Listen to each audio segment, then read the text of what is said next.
Friends, today's topic is class 10 part 2 जांच पंचम की नाक। बच्चों, आज इस पार्ट के हम प्रश्न उत्तर करने जा रहे हैं। अब देखते हैं हमारे पहले प्रश्न की ओर। सरकारी तंत्र में जांच पंचम की नाक लगाने को लेकर जो चिंता या बदमाशी दिखाई देती है वह उनकी किस मानसिकता को दर्शाती है? उत्तर, सरकारी तंत्र में जांच पंचम की नाक लगाने को लेकर जो चिंता या बदमाशी दिखाई देती है वह उनकी गुलाम और औपनिवेशिक मानसिकता को प्रकट करती है। सरकारी लोग उस जांच पंचम के नाम से चिंतित है जिसने न जाने कितने ही कहर ढहाए। उसके अत्याचारों को याद न करके उसके सम्मान में जुट जाते हैं। सरकारी तंत्र अपनी अयोग्यता, अदूरदर्शिता, मूर्खता और चटुकारिता को दर्शाता है। अर्थात वे अभी भी अप्रत्यक्ष गुलामी की भावना से स्वयं को मुक्त नहीं करा पाए हैं। अब देखते हैं प्रश्न नंबर दूसरा। प्रश्न दूसरा, रानी एलिजाबेथ के दर्जी की परेशानी का क्या कारण था? उनकी परेशानी को आप किस तरह तर्क संगत ठहराएंगे? उत्तर, रानी का दर्जी रानी के लिए नई पोशाकों को बनाने के लिए परेशान था। रानी एलिजाबेथ के दर्जी को भारत, पाकिस्तान और नेपाल यात्रा के समय रानी किस अवसर पर क्या पहनेगी? रानी की पोशाक उनके व्यक्तित्व से मेल खानी आवश्यक थी। रंग चयन में खासी सावधानी बरतना आवश्यक था। रानी इस यात्रा पर अपने देश का प्रतिनिधित्व कर रही थी, अर्थात उनके कपड़ों का उनकी मर्यादा के अनुकूल होना जरूरी था। रानी की वेशभूषा तैयार करने में यदि उसे कोई चूक हो जाती तो उसे रानी के क्रोध का सामना करना पड़ सकता था। अब देखते हैं प्रश्न नंबर तीसरा। और देखते ही देखते नई दिल्ली का काया पलट होने लगा। नई दिल्ली के काया पलट के लिए क्या क्या प्रयत्न किए गए होंगे? उत्तर, पहला पॉइंट, पूरे दिल्ली शहर में साफ सफाई के लिए विशेष योजनाएं तैयार की गई होगी। दूसरा पॉइंट, इमारतों पर जमी धूल मिट्टी सफाई तथा रंग रोगन करके उन्हें सजाया संवारा गया होगा।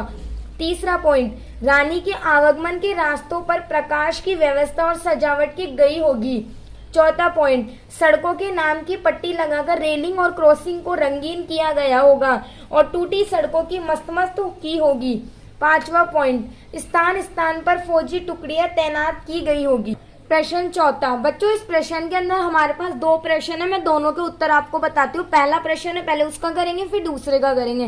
पहला प्रश्न, इस प्रकार की पत्रकारिता के बारे में आपका क्या विचार है? उत्तर, आज की पत्रकारिता से चर्चित हस्तियों के पहनावे और खान पीन संबंधी आदतों के वर्णन का दौर चल पड़ा है, वह अनावश्यक है। इस तरह की पत्रकारिता राष्ट्रहित के अनुकूल नहीं है क्योंकि ये सस्ती पत्रकारिता युवा पीढ़ी को भ्रमित कर रही है। पत्रकारिता लोकतंत्र का वह मुख्य स्तंभ है जो समाज के अधिकारों के प्रहरी के रूप में समाज तथा राष्ट्र दोनों के विकास में महत्वपूर्ण भूमिका अदा करती है। इसका सशक्त होना आवश्यक है। अब देखते हैं बच्चों इसी प्रश्न का दूसरा प्रश्न। दूसरा, इस तरह की पत्रकारिता आम जनता विशेषकर युवा पीढ़ी पर क्या प्रभाव डालेगी? उत्तर, इस प्रकार की पत्रकारिता पाठकों को दिग्भ्रमित करती है और विशेषकर युवा पीढ़ी पर नकारात्मक प्रभाव डालती है। इस तरह की पत्रकारिता नौजवान पीढ़ी को नकल करने की ही शिक्षा दे रही है। युवा पीढ़ी उस फैशन के रूप में अपनाकर अपने सामाजिक व्यवहार और लक्ष्य को भूल व्यर्थ की सजावट में समय और धन खर्च करने लगाती है। राष्ट्र को सही दिशा देने के लिए ये आवश्यक है कि पत्रकारिता का प्रत्येक विषय समस्त नागरिकों के हित में हो, न कि लोगों का पथभ्रष्ट करने के लिए हो। प्रश्न पांचवा, जांच पंचम की लाट की नाक को पुनः लगाने के लिए मूर्तिकार ने क्या क्या यत्न किए? उत्तर, पहला पॉइंट, मूर्ति के पत्थर के प्रकार आदि का पता न चलने पर व्यक्तिगत रूप से नाक लगाने की जिम्मेदारी लेते हुए देश भर के पहाड़ों और पत्थर की खानों का तूफानी तौर किया। दूसरा पॉइंट, उसने देश में लगे हर छोटे बड़े नेताओं की मूर्ति की नाक से पंचम की लाट की नाक का मिलान किया ताकि उस मूर्ति से नाक निकालकर पंचम की लाट पर नाक लगाई दी जाए, परंतु दुर्भाग्य से सभी की नाक जांच पंचम की नाक से बड़ी निकली। शहीद हुए बहादुर बच्चों की नाकें भी नापी गई। तीसरा पॉइंट, आखिर जब उसे नाक नहीं मिली तो हताश मूर्तिकार की सलाह पर चिंतित एवं आतंकित हुक्मरानों ने जिंदा इंसान की नाक लगाने का परामर्श दिया और प्रयत्न भी किया। अब देखते हैं बच्चों प्रश्न नंबर छठा। प्रश्न छठा, प्रस्तुत कहानी में जगह जगह कुछ ऐसे हैं जो मौजूदा व्यवस्था पर करारी चोट करते हैं। उदाहरण के लिए फाइलें सब कुछ हजम कर चुकी है। सब हुक्मों ने एक दूसरे की तरफ ताका। पाठ में आए ऐसे कथन छाट कर लिखिए। उत्तर, पहला प्रश्न, शंख इंग्लैंड में बज रहा था, गूंज हिंदुस्तान में आ रही थी।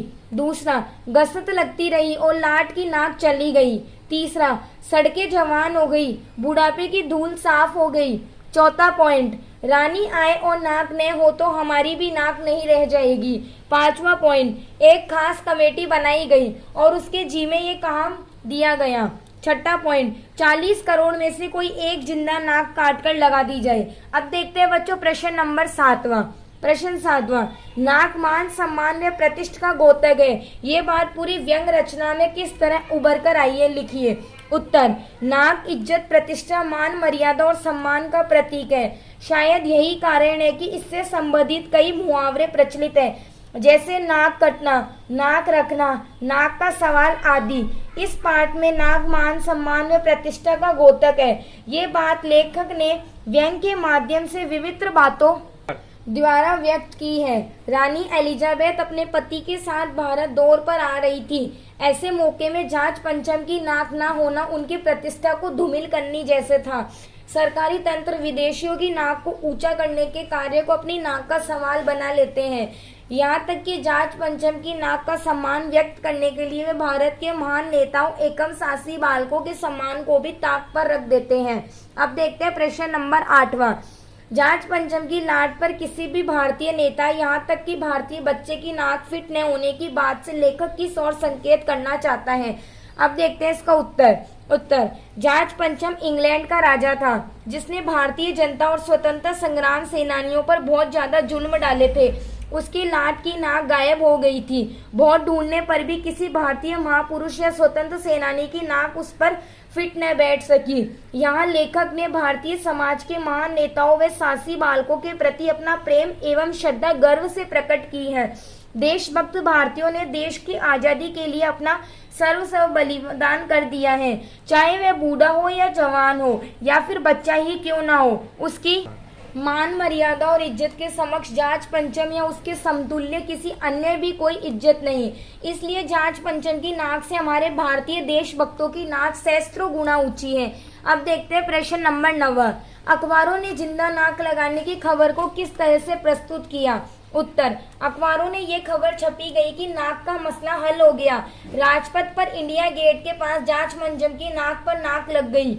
इस खबर को कई विशेष स्थान नहीं दिया गया। अब देखते हैं प्रश्न नंबर 10वां। नई दिल्ली में सब था, सिर्फ नाक नहीं थी। इस कथन के माध्यम से लेखक क्या कहना चाहता है। उत्तर, इस कथन के माध्यम से लेखक अति देवो भव की भावना के कारण ब्रिटिश सरकार का भारत में सम्मान का तो प्रदर्शित करता है, लेकिन उस बीमार भ्रष्ट सरकार पर व्यंग करता है जो सिर्फ अपने स्वार्थ के लिए कार्य करती है।